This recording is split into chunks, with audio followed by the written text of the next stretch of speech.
Welcome to my channel.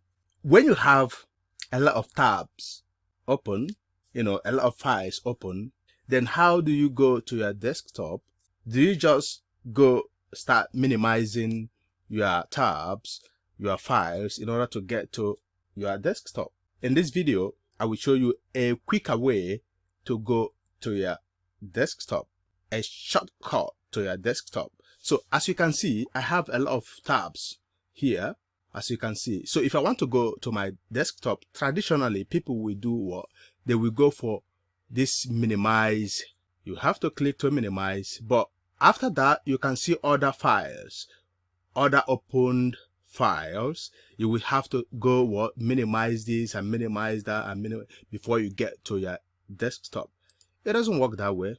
It is just a time wasting process by going through this traditional way. So what is the shortcut to a desktop when you have everything open?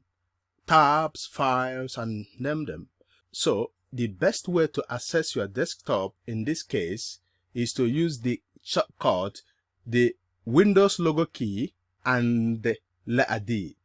Press them down simultaneously and that will give you your desktop. So let me go for that. Here is my desktop.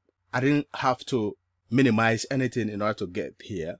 So you can do whatever you want to do with your desktop. After that, if you want to go back to where you were, it is that simple.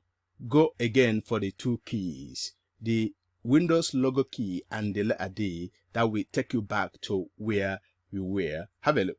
Here we go. So I think we should embrace the culture of using shortcuts.